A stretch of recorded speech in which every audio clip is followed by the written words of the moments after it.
I remember the day like it was a punch to the gut, my family's laughter ringing in my ears as I announced I was going to transform the abandoned land behind our house into a thriving forest. They called me crazy, said I was wasting my life chasing a fool's dream, that I was an embarrassment to our name. My father shook his head, his eyes filled with disdain, while my mother told me I'd never succeed, that I was deluded. For years, I listened to their ridicule, their doubts echoing in my mind, every sneer fueling my resolve to prove them wrong. They mocked me relentlessly. My siblings teased me about my ridiculous obsession. My relatives whispered behind my back that I'd fail, that I was wasting my talent on some impossible fantasy. But no matter how harshly they judged, I clung to the vision inside me, clung to the hope that I could one day turn that barren patch into a lush, breathing sanctuary. It was a lonely road, paved with setbacks and failures, but I refused to give up. Every tree planted, every seed sown was a silent protest against their words. Years went by. The land was nothing more than dirt, rocks, and weeds, an eyesore to them. But I worked tirelessly, pouring my soul into every inch, fighting against the odds, against nature's indifference. I studied ecology, learned how to nurture life in the most unlikely places. Slowly, stubbornly, life began to return, tiny shoots pushing through the cracked soil, birds returning, insects humming with purpose. My dream was alive, and I was finally beginning to see the fruits of my relentless labor. Then came the day I achieved what they said was impossible. I returned, this time not as the dreamer they mocked, but as a man who had turned a desolate patch into a vibrant, thriving ecosystem. The land had blossomed into a sanctuary teeming with life, a testament to patience, perseverance, and unwavering faith in my vision. News of my success had spread. I was featured in environmental magazines, invited to speak at conferences, my work recognized globally. I had become what they once called a fool, an embarrassment, into a symbol of hope and resilience. I parked my car outside the house, my heart pounding with a mixture of anticipation and defiance.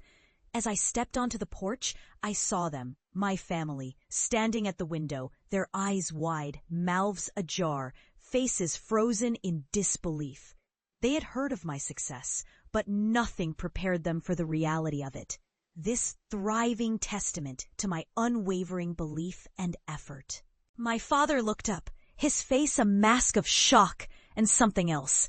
Confusion, maybe even a hint of shame.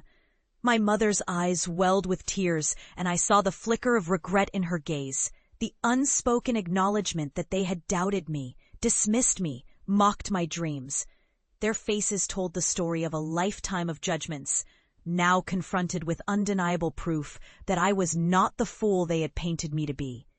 In text, I looked at them, and for the first time, I felt no anger, only a deep, overwhelming sense of peace. I realized that their mockery was born out of fear, their inability to see beyond their limited view of what was possible. I had been mocked, yes, but I had also been tested, forged in the fires of rejection, and I had emerged stronger, more resilient than they could ever imagine. I had turned their doubts into my fuel, proving that no barren land, no harsh words, no dismissive laughter could hold back the power of unwavering belief. In that moment, I understood the true meaning of success, not just the lush greenery I had cultivated, but the transformation within myself. The journey from ridicule to triumph was my real victory. I had learned that sometimes the greatest growth comes from the harshest rejection, that failure is merely a stepping stone, and that persistence can turn even the most barren soil into a paradise. My family's faces, once filled with skepticism, now held a quiet recognition, an unspoken apology for their doubts, a silent acknowledgement of what I had become. As I stood there, I realized that I had finally fulfilled my purpose, not just in transforming the land, but in transforming myself. I was no longer the laughingstock, the fool they mocked. I was proof that dreams, no matter how ridiculous they seem, are worth fighting for. That perseverance, passion, and unwavering belief can turn the impossible into reality. And in that realization, I found my greatest triumph, one that no one could ever take away. Looking back, I see now that their derision was a gift in disguise. It pushed me to prove myself, to dig deeper into my own strength. And I am grateful for the mockery, for the doubts, because they fueled the fire that made my victory possible. The land I once saw as worthless now stands as a monument to hope, resilience, and unbreakable faith in oneself. And as I walk away from that house, I carry with me the profound truth that no one's words can define your worth. Only your actions can do that.